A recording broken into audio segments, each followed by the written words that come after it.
Esiet sveicināti jaunākajā BūTLV video apskatā. Šoreiz jūsu uzmanībai piedāvājam Samsung Galaxy Note 3 viedtālruni, vai kā vēl mēs mēdzam šaukt šādas ierīces, planšettelefonu. Kāpēc planšettelefonu? Ierīcei ir 5,7 colu displejs, kas jau ir ļoti tuvu robežai, precīzāk 7 colām, kad sākas daļa no populārākajiem planšettelefoniem.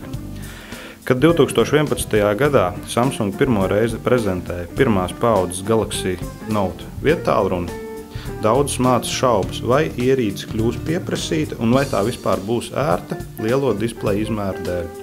Kā izrādījies, tad Samsung ir trāpījuši desmitniekā un gribētos atzīt, ka tieši Samsung bija kompānija, kas aizsāka šo milzīgo viedtālruni jeb planšettelefonu ēru, un šādas ierīces šobrīd ir kļuvušas pat tiešām ļoti populāras. Un, principā, jāatzīst, es pats esmu lietojis pirmās paaudzes Galaxy Note kā savu primāro telefonu. Un jāatzīst, ka šāda izmēra displeja ir diezgan ērti lietojama, un pēc nelielas prakses tas būs ērts arī lietošanā ar vienu roku. Droši vien jau visi būs pamanījuši, ka Samsung ierīces, arī dārgā gala ierīces, kā piemēram Galaxy Note, nevar lepoties ar gluži tiem kvalitatīvākajiem korpusiem. Samsung vienmēr patīk ļoti izmantot plasmasu, atšķirībā, kad citi ražotāji savu ierīču korpusu veidošanā izmanto stiklu, metālu. Tomēr Samsung spītīgi turās pie plasmasas.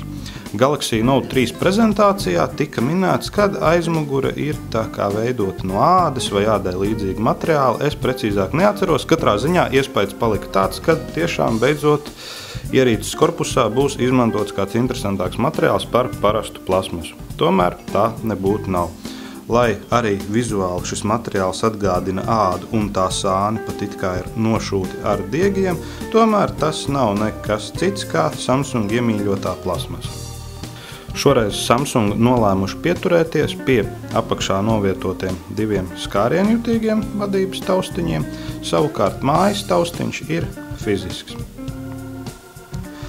Ierīces aizmugurē novietota kamera un zipspuldze. Apakšā varam atrast jaunā standarta USB 3, jeb tā saucamā Superspeed USB pieslēgvietu. Lūk, ir paslēpts Galaxy Note ierīcēm raksturīgais ierbulis. Labajā sānā novietots displeja bloķēšanas atbloķēšanas taustiņš, savukārt kreisajā sānā skaļuma regulācijas taustiņš. Ierīces aizmugurējais panelis ir noņemams. Zem tā atrodas akumulators, simkartes pieslēgvieta, kā arī atmiņas karšu pieslēgvieta. Runājot par jaunā standarta USB pieslēgvietu, redzam, kabelis izskatās krietni lielāks salīdzinājumā ar ierasto micro USB, jeb USB 2.0 standarta kabeli. Šis kabelis atbalsta USB 3.0 standartu, kas nodrošina gan ātrāku datu pārraidi, teorētiski tā ir līdz pat 5 gigabitiem sekundē, gan arī lielāku strāvas caurlaidību. Redzam, arī ierīces apakšā novietotā pieslēgvieta atbalsta šo kabeli. Protams, vajadzības gadījumā arī varēsim izmantot ierastos USB 2.0 standarta micro USB kabeļus, jo šajā gadījumā no augšas skatoties labā spraudņa puse izmēros, gan visā pārējā ir identiska USB 2.0 standarta micro USB spraudnim. Samsung Galaxy Note 3 viedtālrunis ir aprīkots ar 5,7 colu displeju, kuram ir 1920 x 1080 pikseli jeb Full HD izšķirtspēja. Displejs ir veidots Super AMOLED tehnoloģijā.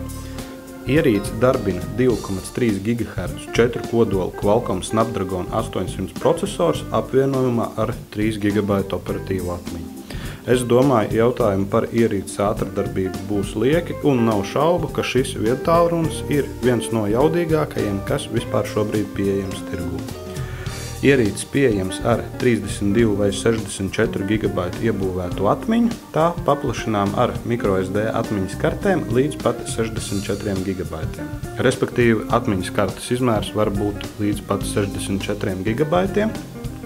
Attiecīgi maksimālā iespējamajā komplektācijā mūsu Galaxy Note 3 var būt ar 128 GB atmiņu. Ierīce darbina Android 4.3 Jelly Bean operētāju sistēmu, un tai ir 3200 mAh akumulators, kas atšķirībā no tā, cik aktīvi izmantosim šo ierīci, spēs nodrošināt darbību 1 vai 2 dienas. Ierīces aizmugurē novietotā kamera spēja uzņemt attēlus 13 megapikseli izšķirtspējā, kā arī, protams, Full HD video. Kameras uzņemto attēlu kvalitāte ir ļoti laba priekš viedtālruņa. Protams, par to ļausim pārliecināties arī jums pašiem. Ar šī viedtālruņa kameru uzņemtie attēli tiks pievienoti BūtLV apskata turpinājumā, kas nedaudz zemāk atrodas zem šī video.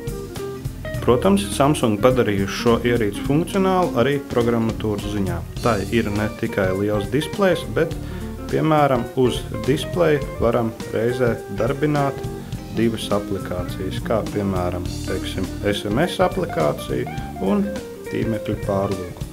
Protams, šo aplikāciju izmērus varam mainīt attiecīgi, kā mums tas ir nepieciešams. Redzam, protams, Samsung iekļāvuši sev raksturīgās dažādas kustību iespējas, kas ļauj kontrolēt ierīci, kā arī varēsim šo viedtālruni lietot ar cimdiem, ja izvēlēsimies paaugstinātu displeja jutības režīmu. Protams, Samsung rēķinās, ka ierīces lielais displeja izmērs ne visos dzīves gadījumos varētu būt pats ērtākais, tāpēc arī ir iekļauti programmatūras risinājumi, kas atvieglos ierīces lietošanu, turot, precīzāk darbojoties ar vienu roku. Pieejams pat mazāka displeja režīms. Redzam, šajā gadījumā mēs varam samazināt ierīces displeja režīmu, precīzāk samazināt ierīces šajā gadījumā virtuālo displeju un tomēr joprojām darboties kā ar pilnvērtīgu ierīci. Apakšā novietoti jau skārienjutīgi vadības taustiņi. Varam arī šī displeja izmēru gan mainīt, gan arī šo pašu displeju pārvietot. Lai izietu no iepriekš minētā režīma, atliek veikt tieši tādu pašu kustību, kādu veicām, lai šo režīmu aktivizētu. Protams, kā jau redzat, pie šīs kustības gan nedaudz vajadzēs praktizēties. Protams, ierīces lietošanu vēl ērtāk padarīs tās irbulis, kas ir paslēpts šeit apakšējā labajā stūrī, no kura to izvelkot, uzreiz aktivizējās Air komanda mini programmatūra, kas ļauj palaist gan dažādas aplikācijas, gan veikt dažādas ar irbuli paredzētās darbības. Irbuli ierīcē varam ievietot, redzam, tas ir taisnstūra veida, un to ierīcē varam ievietot abos virzienos. Samsung Galaxy Note 3 viedtālruņa cena ir flagmanim atbilstoša. Piemēram, veikalā EcoShop tas ir pieejams par 405 latiem. Protams, reģistrētiem lietotājiem cena būs nedaudz zemāka. Par šo naudas summu mēs iegūstam ļoti jaudīgu augstākās klases viedtālruni ar lielu un ļoti kvalitatīvu, ļoti labu attēlu nodrošinošu Super AMOLED displeju.